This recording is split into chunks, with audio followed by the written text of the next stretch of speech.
Fala família, aqui é a Carol. Vem comigo curtir os novos cortes do Pode Fortalecer. Essa é a 2ª temporada, esperamos que vocês gostem.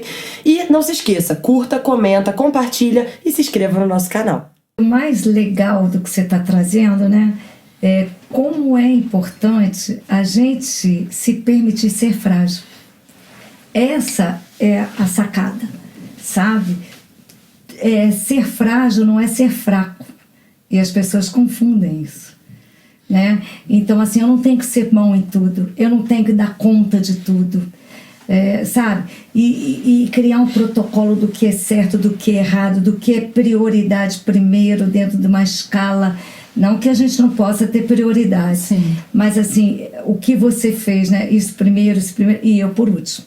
Isso primeiro, porque isso, quando a gente faz o processo do autoconhecimento, a gente se dá conta que muitas vezes a gente não puxa a autorresponsabilidade. A gente é responsável por tudo, a gente cuida de tudo, mas a gente não cuida da gente. Então, o looping que provavelmente você teve foi uma sacada, e por isso que é como se cai lá no fundo do poço, tipo assim, caramba, o que eu estou fazendo por mim? Sim. Sabe? Aí, e você ainda recebe os elogios do tipo assim, mas você é tão responsável por isso, por aquilo, e você vai recebendo reforço externo, olha os gatilhos, de que você manda bem em tudo. E manda, eu não estou dizendo que não seja verdadeiro, mas e aí, aonde estou eu? Isso aí. Sabe? E aí vem aquele clique, peraí, eu tenho que fazer alguma coisa. Porque enquanto eu estou cuidando de tudo, eu estou fugindo de mim. Sim. E às vezes eu não me dou conta disso. Por isso que o autoconhecimento, ele é fundamental. E o link que eu ia fazer, e foi bom o que você trouxe, é que quando eu começo a me conhecer, a minha autoestima aumenta. Porque aí eu sei quem eu sou. Mas aí começa a falar que não é humildade. Que o Paulino, a galera aqui... Ela tá brincando com você, porque às vezes ela solta isso, porque eu sou demais, eu sou ótima. E aí o Paulista fala... É que o autoconhecimento me fez a autoestima crescer um pouquinho, sabe? Aí eu já chego aqui, tipo, isso e aquilo. Aí eles ficam, nossa, mega humilde você e tal. Fala, gente, isso é auto-amor, amor próprio. Desculpa te contar. Não, e é muito legal isso, né? Primeiro que eu assumi. Né? Eu posso ser assim e eu tô bem assim. Sim. Sem o medo de ser julgado. Sim. Porque aí é que tá a outra coisa que faz com que você lide com ansiedade, que você não caia numa depressão e você lide com os sentimentos de medo. Fala assim, olha, eu posso ter medo sim, e ser frágil. Né? E eu posso falar sobre isso e tá tudo bem. Não tem o certo, não tem o errado. Sim. Sabe? E outra coisa... Quando a gente não tem esse processo do autoconhecimento, a gente tem uma questão, principalmente porque a gente cuida de tudo, de não querer perder o controle. Ah, com certeza. Se identificou, né, gata? E aí tudo tem que ser do jeito da gente, tem que ser da forma da gente, porque a gente não quer perder o controle. Exato. E assim, e qualquer outro que sai daquele controle decepciona a gente, incomoda, sabe? Porque a gente está cuidando dos outros, a gente não está cuidando da gente. Então, gente, a dica é: cuide de você. Mais de você. Não, você pode até cuidar dos outros, mas sem controle. Sim. Sem controle. E também aí vem o meio externo, né? Também o outro faz parte do meio externo. Você não controla o meio externo. Você só pode controlar a si mesmo, né? E olha lá. E olha lá. E legal você trazer isso cuide de você, né? Porque uma fala sua que me chamou a atenção com relação à tristeza. Se a Gio você falou pra Carol, se a gente estiver triste, você vai ficar triste, você vai se sensibilizar de alguma forma com isso. E eu fiquei pensando, assim, numa dinâmica familiar ou num casal entre homem e mulher, né?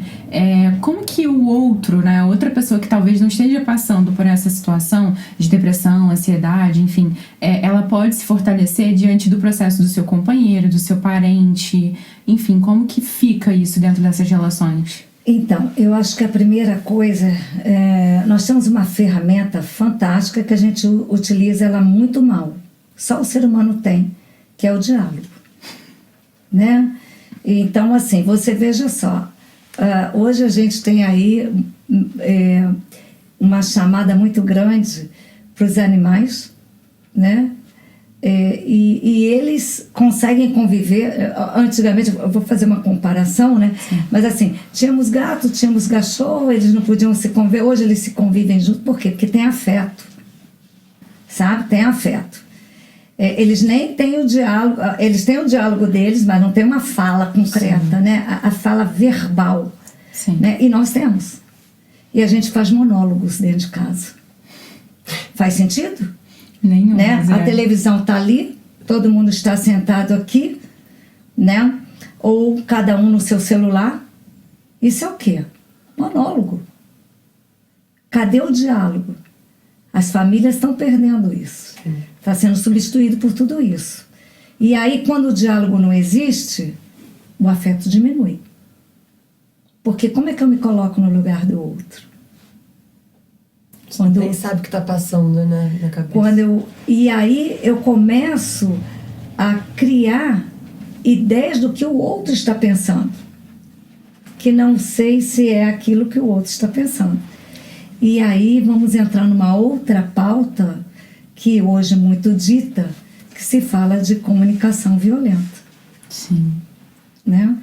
Então, se você olhar para essas questões dentro das famílias, até no trabalho, na relação de trabalho, também existe um processo de comunicação violenta, né?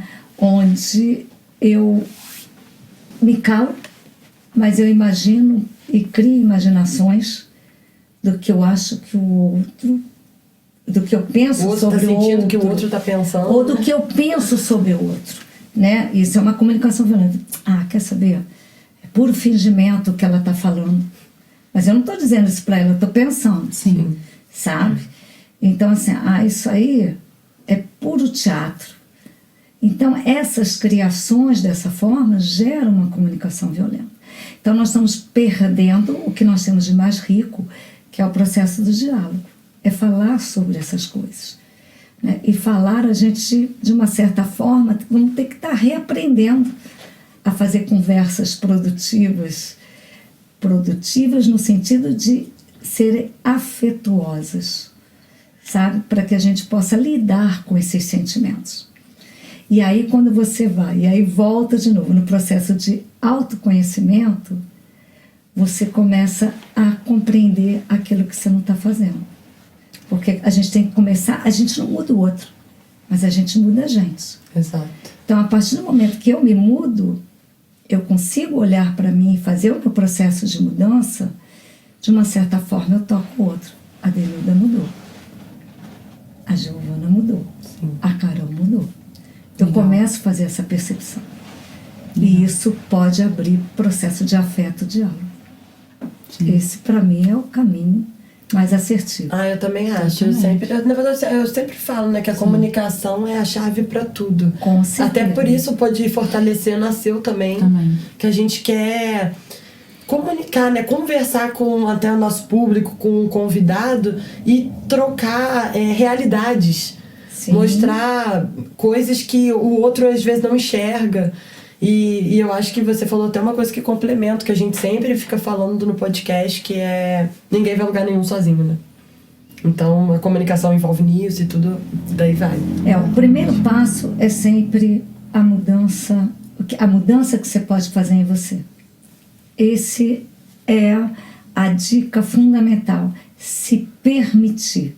Porque o que você fez, o que você trouxe aqui de exemplo seu, é a mudança que você se permitiu. Sim. A permissão é sua. Ninguém dá permissão para ninguém. Só a gente mesmo. Olha o quanto, enquanto seres humanos, nós somos poderosos, né? Totalmente.